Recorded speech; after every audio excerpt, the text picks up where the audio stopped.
What if the real reason your breakthrough hasn't happened yet has nothing to do with God's timing, but has everything to do with the fact that you're just not sitting still long enough? Let me explain. I was getting my dog Draper ready for his morning walk, and he refused to sit still. He was wiggling around, he was jumping around, fidgeting around, refusing to just sit still long enough for me to get the collar on him. And I'm standing there with the leash in my hand thinking, dude, I want to give you what you want. Like, I want to take you outside. I want to take you on the walk. I'm literally trying to give you exactly what you want, but every time that you move, it's like you're resetting the clock because I can't put the collar on him until he sits still. And that's when it hit me. I thought to myself, what if this is exactly what we do to God? What if He has the blessing in His hand? What if He wants to give us this thing? What if He wants to open the door, but we just keep switching?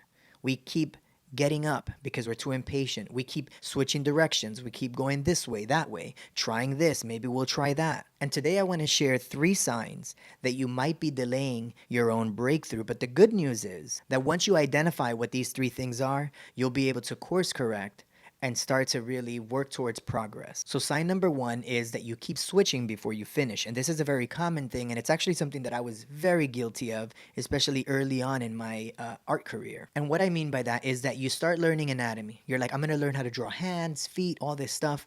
But then what happens? It starts to get a little bit too difficult, and you're like, okay, this is kind of hard. And you might not admit it to yourself that you're doing this, but you decide then to switch over to painting because you're like, okay, painting is a little bit simpler. It's more organic. It's a little bit more forgiving, you know? So you're just putting down brush strokes and I'm going to be loose and like fun with it.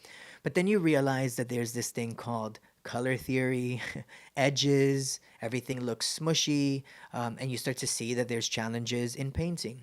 So then you say, okay, well, I'm going to go do animation now.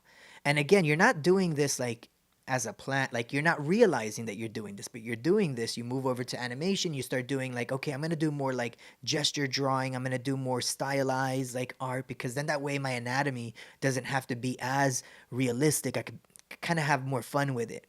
But then you find that again, there's challenges with that. Is there life to the character? Is there movement in the pose? And you just keep going through this cycle because then you end up going back to something else. And so it's just like this vicious cycle going in circles. But here's the thing to understand. Every time you switch, you might be thinking that, oh, okay, I'm going to try this now today. But every time that you switch, you're not exploring options. You're actually resetting your progress. You're delaying your growth. And in the same way, God is not He's not withholding your blessing because He doesn't love you. God is waiting for you to sit still long enough in order to finish what you started in the first place. And it could be anything. It could be that course that you started and you never finished. It could be a painting that you started and it got hard, so you put it down and you decided to move on to something else. It could be a skill that you stopped working on, halfway through, right before you were about to reach that breakthrough. Whatever it is that you put on pause in order to move on to something else, I find that most of the time, that's exactly the thing that you need to go back to. And that brings us to sign number 2, which is you're so focused on the door, on the end result, that you're not stewarding the thing that is right in front of you. We fail to realize that the thing that you're trying to figure out today, whether it's drawing, painting, whatever that is, that's the thing that you need to conquer, and that's going to help you actually walk through that door. That's going to help you get that breakthrough that you're looking for. To go back to my dog Draper, he wanted to go out so bad that he couldn't focus on the one thing, the one very simple thing, which was to sit still long enough for me to get the collar on him so that I can take him outside, which is what he wanted. And we do the same thing with God all the time. We want that end result so bad that and it's so crazy, you ignore the thing that you're working on today, the practice, the discipline. And that's the thing, you can't skip the discipline. You can't you can't skip the obedience in all those small things,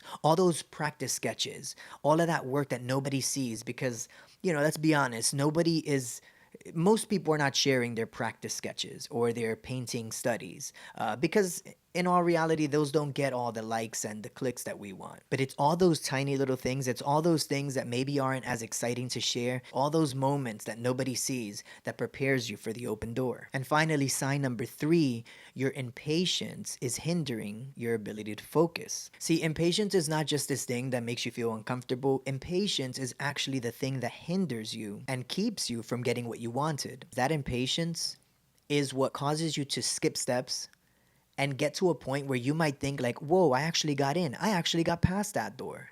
But then you find yourself in a situation where you're actually not ready for that. So it's not that the opportunity never came, it's that the opportunity came, but you weren't ready for it. So it didn't quite work out the way that you originally wanted it to. So maybe for you, maybe God is asking you to sit still long enough in prayer. Maybe He's asking you to sit still long enough to do the work that needs to be done in you, the work that needs to be done in practice before you can move on to that next level. It's not that it's not for you, it's just probably that you're not ready for that opportunity yet, that you're not ready for that level yet. You have to work your way up to that. But He needs you to stop fidgeting around, to stop wiggling around and switching directions long enough to prepare you for what's on the other side of that door. So, in closing, here's my question for you today. What if you stop asking God, God, when are you going to open the door for me? And what if instead you start asking God, God, can you help me sit still long enough? Can you help me focus in this area here long enough so that I can be ready when you open the door? So I want to encourage you today, the breakthrough might actually be a lot closer than you may think. The breakthrough might be more within reach than you realize. You just have to sit still long enough to receive it. Keep the fire alive, my friends. Okay, sit. Good boy. Stay. Okay. Sit. Draper, sit. Stay. Stay.